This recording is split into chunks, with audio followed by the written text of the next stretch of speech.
Retard alert! Retard alert, class!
Hey guys, welcome back. Another episode of Living Room Mechanic for all you motorized bike guys out there.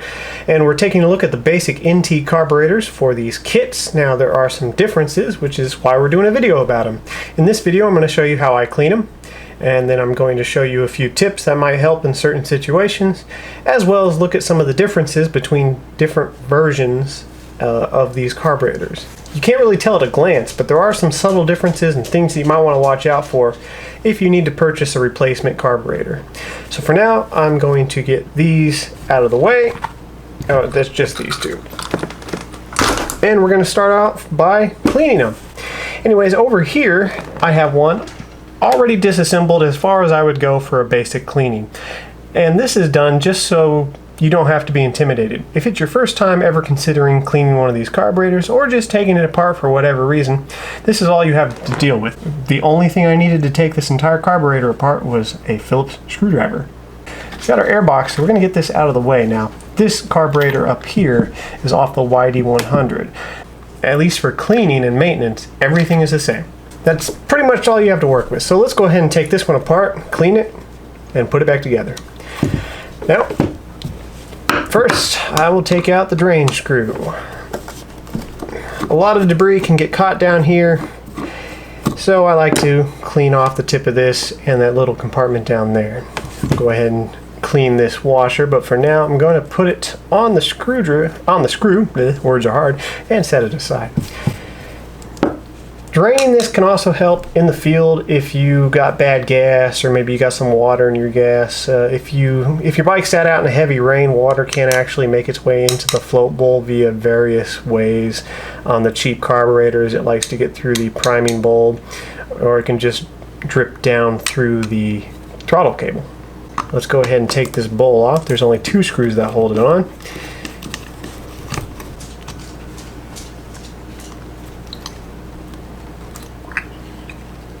There we go. Alright. Now, on some of these carburetors, you will have a rubber gasket. On others, you'll have a cork gasket. Which one lasts longer, I don't really know. I've never had to replace one of these.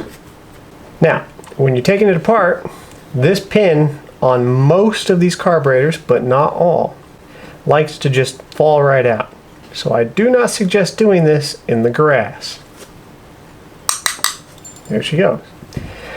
And that pin holds in this little, I'm just going to call this a flap for now. This flap sets on top of the float, and it holds in this fuel control valve, or this little fuel needle. Okay, and some of these have a spring in them, like this one. Some do not.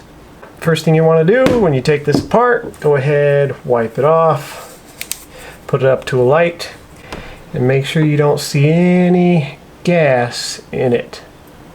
Over time, these tend to break down, or they could be defective from the factory, and gas can get in these and flood them. And if they do flood, they will no longer function, and your carburetor will just leak fuel all over the place.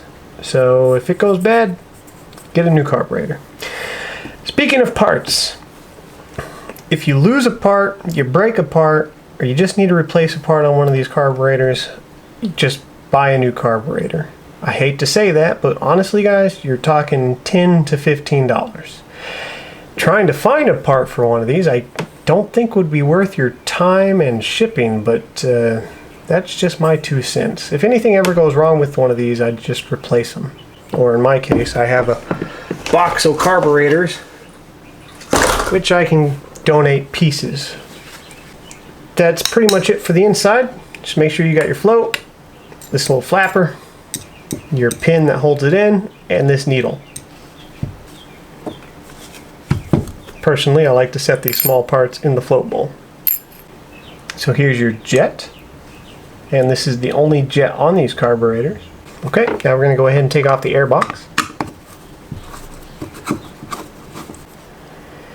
Now these screws are sometimes held in with a washer and a lock washer, but on this particular box it's just a lock washer. Just make sure there's none stuck down in there that are going to fall out later and get lost. In this case, there are none. This is completely normal to have oil inside your air box because of the nature of these 2-strokes. The stock motor kits, they don't use reed valves, so they get a good bit of blowback. It's not necessarily a bad thing because oiling of this filter actually does help keep debris out of the motor. If you're familiar with K&N air filters, they're the washable, reusable style, and they have an oil that you spray on the filter that helps it trap dust and other particles that might make it through the sponge otherwise. You having fun over there, buddy? Alright, so we'll go ahead and unscrew this cap. We've got our spring, our needle. It's got a little clip on it. That would be your needle clip. That's for adjusting the air-fuel mixture. And this little washer is important. This sits on top of the needle clip. So when you let off the throttle, the spring pushes the needle back down. If you accidentally put this back together with the washer under the clip, then it might not push the needle back down when you let off the throttle, and your motor will start doing all sorts of funky things. Good old carburetor cleaner here. Do not get this in your eyes. We'll start with the bulk of it and finish the delicate bits last, but what's most important is that the last thing you clean is the jet and the fuel valve, including the needles. That's good enough. Alright, so first I'm going to spray down into the fuel valve. This is where the fuel comes into the carburetor. Make sure we cover this. Drain it on out. And I'll spray back down this way.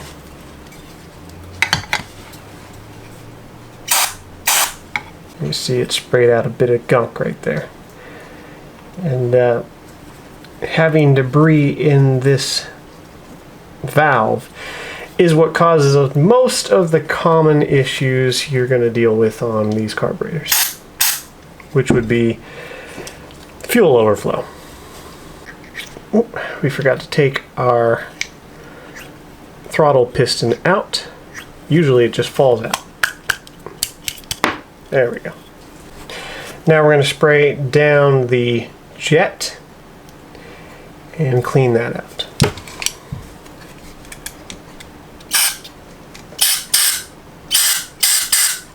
I usually won't wipe the tip with a rag because these jets are so small that even the cotton fiber from a rag can clog them up. But you want to stick it up to a light and make sure you can see through it.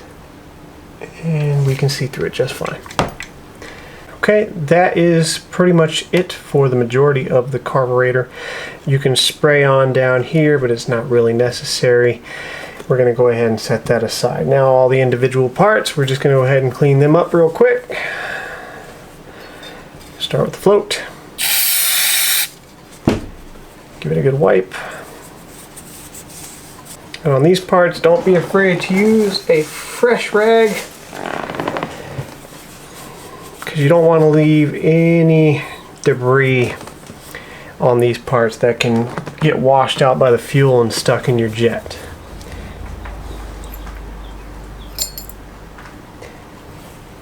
Go ahead and clean off the outside of this. Now for me, it's important to make sure you do leave the drain screw out because a lot of debris is going to get washed out.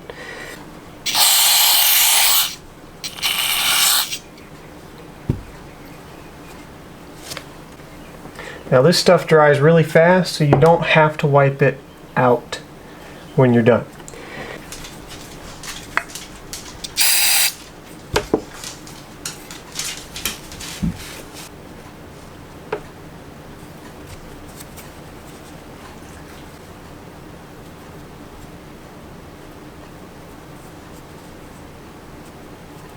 Something like this, which can trap debris, I'll just spray it.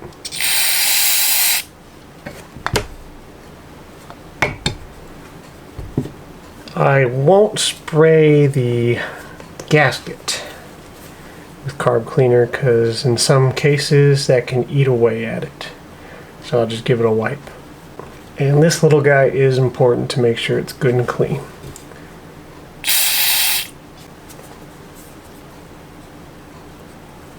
Make sure you check it for fibers because this is a problem area if anything gets stuck to it. And really the only last thing I need to clean here is this drain screw and the washer so nothing's stuck to it, floats around in the bowl.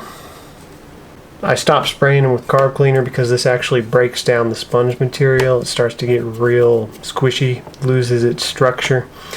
So it's better just to wash those with some kind of mild detergent. No need to really put too much TLC into the airbox because it's just going to get oily immediately once you start riding the bike. But it can't hurt to get the large bits of debris off of it. Alright, let's put it back together real quick. We will start with the fuel valve. Slides in right here. Okay. And drop it on down. Just like that. Grab our pin.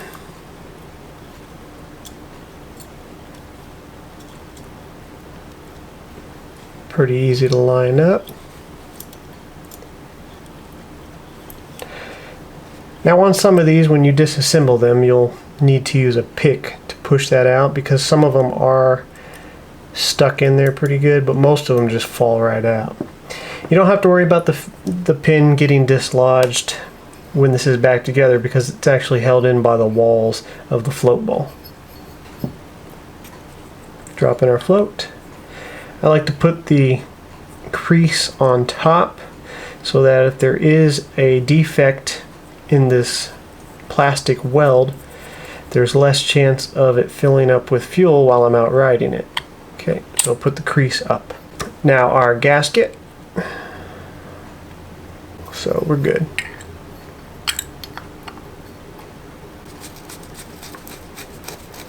Now normally you're going to have to put these on the bike first. You're going to have to put this on the throttle cable, and that's an entire different process, which is usually pretty tricky to do with one hand, but we're putting it back here just for demonstration on the video. Okay, and we don't want to forget our drain screw and washer, of course. Same with the float bowl screws. You just want to put these nice and snug, even pressure, but don't go putting everything you got in it, otherwise you'll destroy the gasket. That's pretty much it.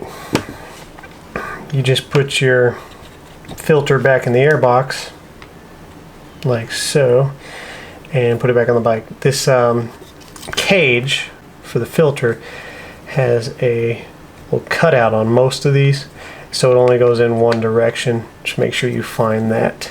That cutout is for the choke nut. Alright, let's go over a few of the basic working details about these carburetors. Go ahead and start with the priming button. Now this is something that I personally never use in any situation, but it does have a niche. And basically its purpose is to fill the bowl with fuel after you turn the fuel valve on. Now normally the carburetor will do this on its own, but occasionally it might be stuck. I've never had that happen and really can't think of a reason why it would do this other than debris in the carburetor or a defective part. But if that's the case, you're going to have to take it apart anyways and clean or fix the issue. But that's its only job. It's not like on some lawnmowers or weed eaters where you're actually pumping a valve. It just drops the float. Now in a lot of situations you might end up with an overflow. You parked your bike and it's leaking fuel, or you're riding and all of a sudden the engine shuts off and you look down and it's leaking fuel.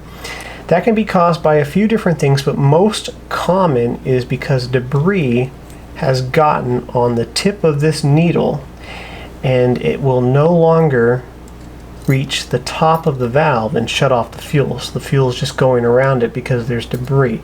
In other situations, because these are cheap parts, it might just be because it's poorly machined, and you can take a bit of sandpaper and just lightly smooth out these ridges. There's 4 little ridges on these needles. And there goes my phone going crazy. Okay, that can help in some situations. And another common issue is that the float can get flooded, as we talked about earlier. If this fills up with fuel, it will no longer lift as the fuel rises and it won't shut off this valve. In an overflow situation, I can show you exactly where the fuel comes from. You'll notice this hole here at the top of the carburetor. Okay? You can actually follow the channel on the body of the carburetor out here, and it comes out right there. That's why when you have an overflow, you see it dripping out of your air box. In some situations, your motor can still run with an overflow. That depends on the angle of the carburetor. If you happen to have a perfect flat angle on your build, your fuel can just drain out, fall down the air box, and come out the bottom right here. But in a lot of situations, and this might be for the better, we're forced to have a slight tilt on our carburetors just because of the mechanics of the bike and how we had to mount them to the frame. In that situation, the fuel will just simply fill this little ridge and fall into the motor. And as soon as it falls into the motor, into this airway, it kills the engine because it just becomes flooded. In my opinion, that's a good thing. So having a slight backwards tilt towards the motor on your carburetor is actually good in my opinion, because if you have an overflow while you're riding the bike, it'll shut off the engine and you'll immediately find the problem. You'll look down at the motor and you'll see gas leaking. However, if it's flat or for some reason tilted down, the fuel will drain out the air box, and you might not realize you have a leak until your entire tank has drained of fuel. If you're riding your bike, everything's good, and then after a little while, it might happen right away or it might happen down the road, but you notice all of a sudden your motor's lost power. It's bogging, it doesn't want to climb hills, it won't go very fast. One of the first things you should check is to see if your choke has vibrated on, which is the up position on all carburetors. For these bikes, if your lever is up, your choke is on. Because this little flap weighs more than this lever, the vibration just slowly causes it to close. So you'll need to tighten this nut. But if you tighten it too much, you'll barely be able to get this thing to move. Now, on some bikes, like my YD100, which is the one I think I'm holding here, it just doesn't work. I can tighten it, but it always loosens up. In my situation, I don't usually need the choke to get the bike started unless it's really cold out, so I just tie this flap down. Now, I have a quick tip for you guys, which I will show you on this one, which is the YD100. On things like beach cruisers, this isn't usually something you have to deal with. Or if you just happen to have a really nice wide frame that suits your motor well, generally you're good to go. But a lot of you guys are going to run into tight builds. Usually things like 26-inch frames, mountain bikes, street bikes, aluminum frames with big tubes where you have to use the universal adapter. Basically any build where your motor is a tight fit, you're generally going to run into this. You can just barely squeeze the carburetor on, but the airbox is like smashed up against the seat's down tube. And in some cases, you might not be able to get the carburetor on at all without actually taking the screws out of the intake manifold and then mounting it back on that way. You don't really have to use the airbox. This is just to keep, well, splash maybe. It helps guard it if your bike doesn't have fenders from the rear tire flicking stuff up into the carburetor. If you don't plan on riding in muddy, wet conditions, take this off. There's a number of ways you can do this, but in my situation, I take 2 of these airbox spacers. Every carburetor comes with 1 of these. Now in my situation where I have a bunch of these carburetors, inevitably I have a couple of these cages. But if you only have 1 carburetor, you can make something that'll serve the same purpose.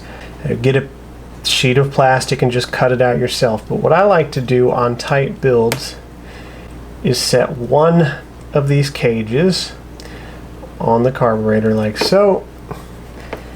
Put my filter on the cage and take another one and set it right on top.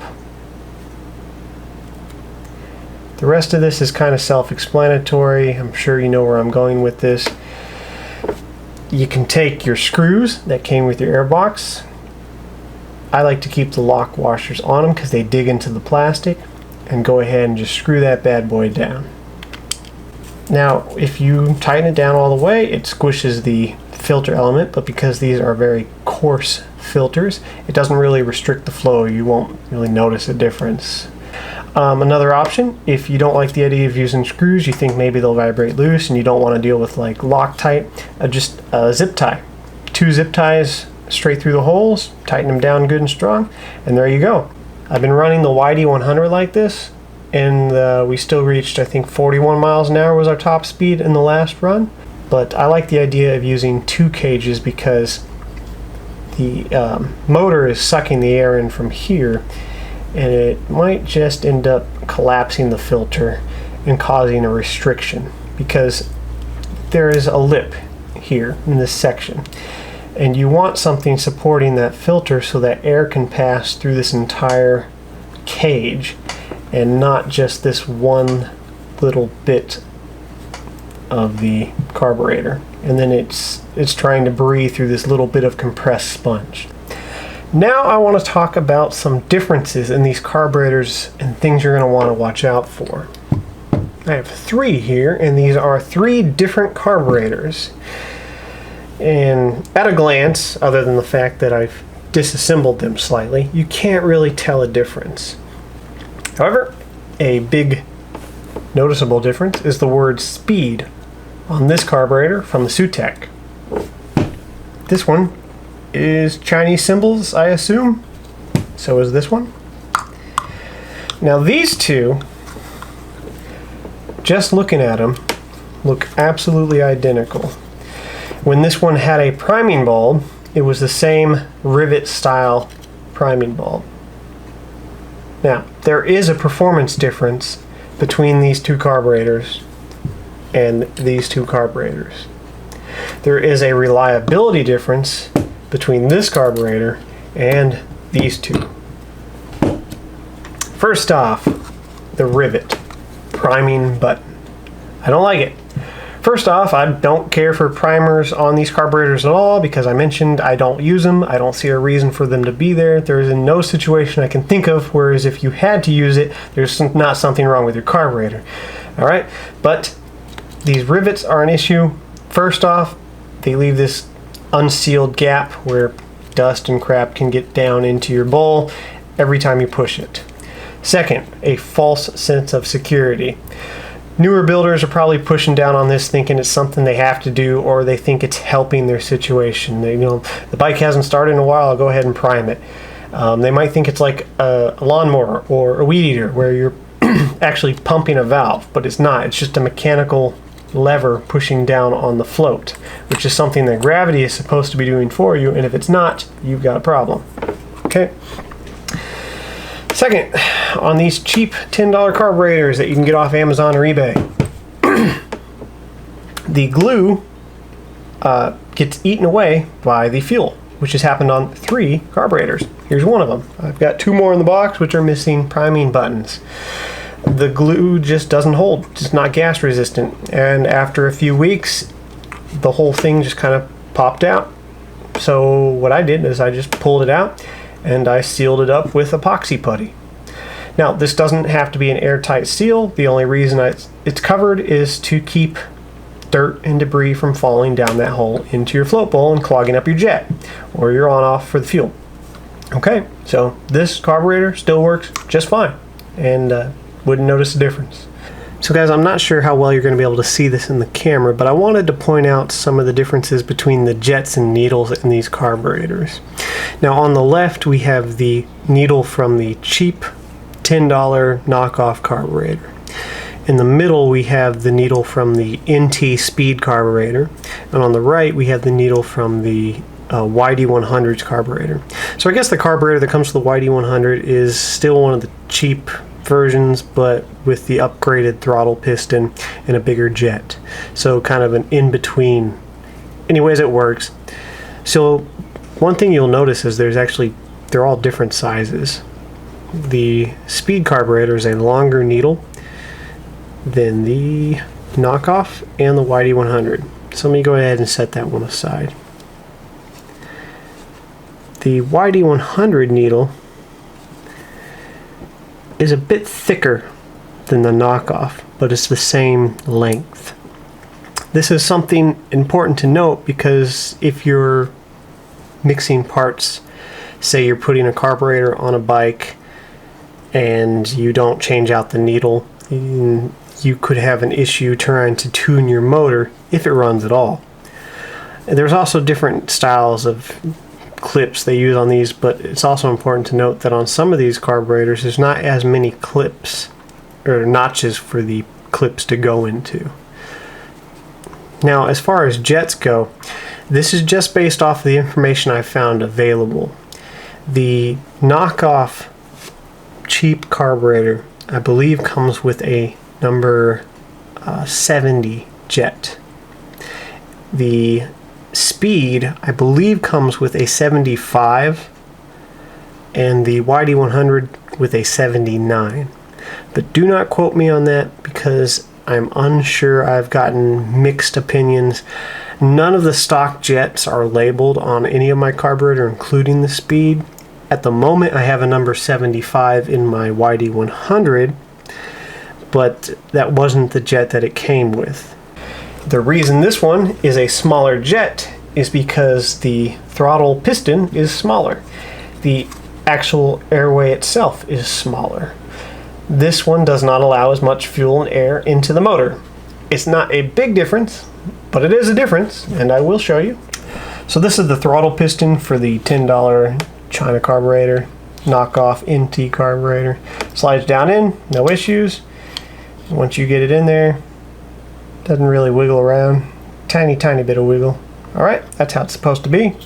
Here is the real speed carburetor. It's the same for the YD100 carburetor, although this is not as high quality, so we're just going to demonstrate it with the speed carburetor. line it up, and it will not fit. Don't matter how you turn it, it's simple. This piston is bigger. Okay, let's take the smaller piston from the knockoff and try and put it in the speed carburetor. Fits in, no problem. Fits in way too well. Okay. Now this can be an issue. If you're replacing a carburetor on your bike and you don't realize this, you'll have a lean condition and the motor will run bad. Why? Because this piston is too small. If you run your bike like that, you can destroy the motor, if it runs at all. But it will run very poorly.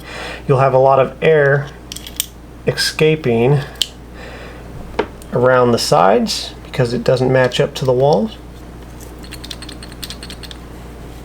and even down through the top of the cap. Yeah, just shy of 15 millimeters, just under 14.5 millimeters. We'll say it's 14.5 for margin of error. Okay. Versus just under 15 millimeters for the real speed. So we'll say 14.5 versus 15 millimeters. Very small difference, but it's enough. Now I think one last thing before we go. As far as the airbox is concerned, I personally prefer the stock original style airbox to the newer red airbox.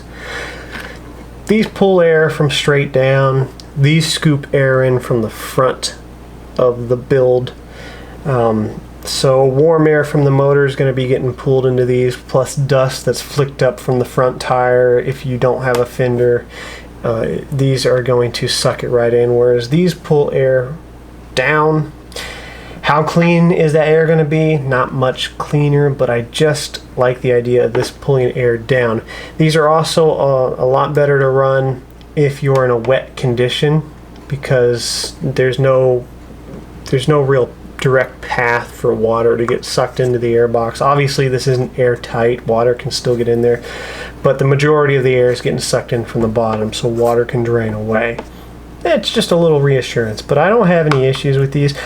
And if you do want to open these up to let them breathe more, it's easier to modify these ones than it is the red box. You can just put holes right in here, or you can open up this vent at the bottom